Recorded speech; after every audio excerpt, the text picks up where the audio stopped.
माननीय प्रधानमंत्री जी नमस्कार। लोकल के लिए वोकल बनने के लिए हमें चीज़ों को और भी सस्ता रखना पड़ेगा, तभी हम ऐसा कर पाएंगे कि हम अपने ही देश में बने हुए सामानों पर निर्भर हो पाएंगे। वरना आज विदेश से जो सामान आ रहे हैं वो हमारे घरेलू उत्पाद किए हुए सामानों से सस्ते पड़ रहे हैं। मैं बनारस का एमपी हूँ, इसलिए मुझे आपसे जुड़ने में आनंद भी आता है।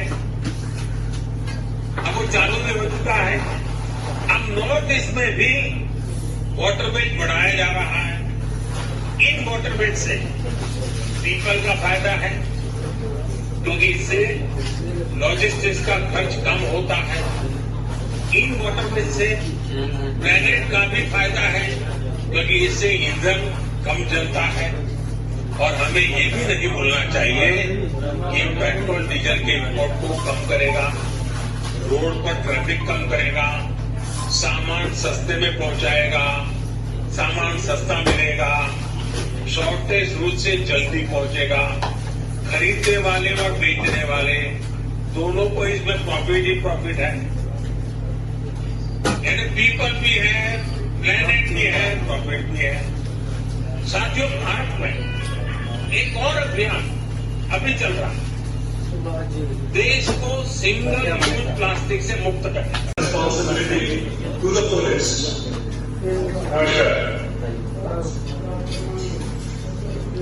बहुत बहुत आपका आभार और नमन। Thank you, sir. Thank you, sir. मैं शैलेश वर्मा, प्रदेश महामंत्री उत्तर प्रदेश सरकार संघ।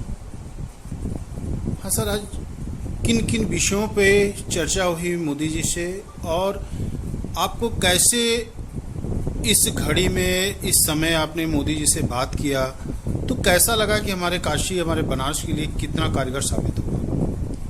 देखिए, हमें तो इंडियन चैम्बर ऑफ कॉमर्स की तरफ से आयोजित उनके एनुअल प्रोग्राम में अपने देश के लोकप्रिय प्रधानमंत्री माननीय नरेंद्र मोदी जी से वेबिनार के जरिए बात करने का मौका मिला।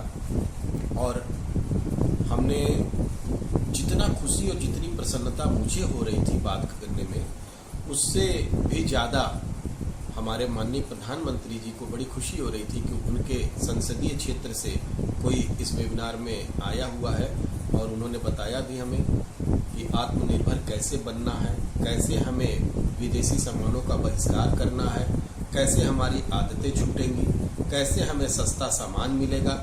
इन सब विषयों पर बहुत विस्तृत चर्चा उन्होंने किया है। जल मार्ग द्वारा कुछ चर्चा आप बता रहे थे, तो किस हिसाब से मोदी जी ने इसका सोल्यूशन निकाला, किस हिसाब से आपको समझाया कि नहीं इसका बेटर हो सकता है? जी, उन्होंने बताया कि देखिए, जल मार्ग से व्यापार होने में सामान की ढुलाई, सामान के जो उतारना और चढ़ाना, प्लस रोड टैक्स, इन सब चीज़ों की बड़ी बचत होती है।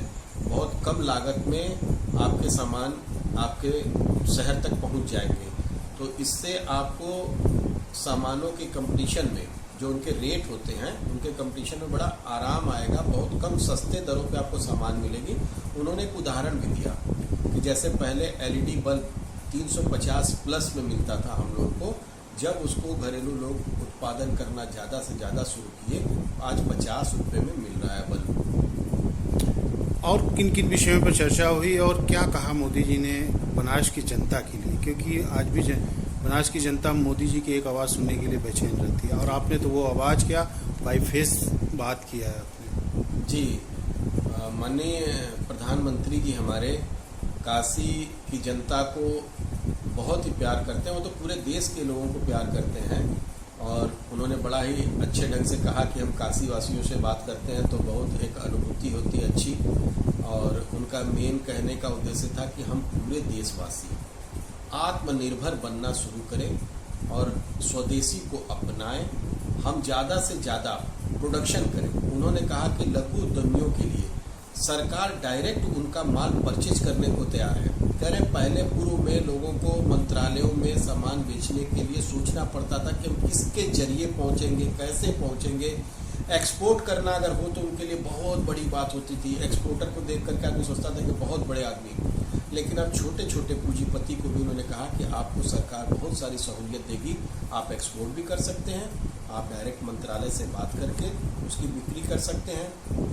किसानों के बारे में भी उन्होंने कहा कि किसानों के भी जितने भी अनाज हैं उनका क्रय केंद्र और अधिक बढ़ाया जाएगा। तो क्रय केंद्र जब बढ़ेंगे तो किसानों को अपने सामान बेचने में भी आराम मिलेगा। तो उनका सब कुछ कहने का सार यही था कि हमें आत्मनिर्भर बनना होगा, तभी हम अपने जो पड़ोसी मुल्क है जो हमें आंखें दिखाते हैं, समय समय पर हमारी सीमा में प्रवेश करना चाहते हैं, हमारे देश के अंदर अस्थिरता पैदा करना चाहते हैं, उनको एक करारा जवाब होगा और उनकी जो स्थिति वो घुटनों के बल चलने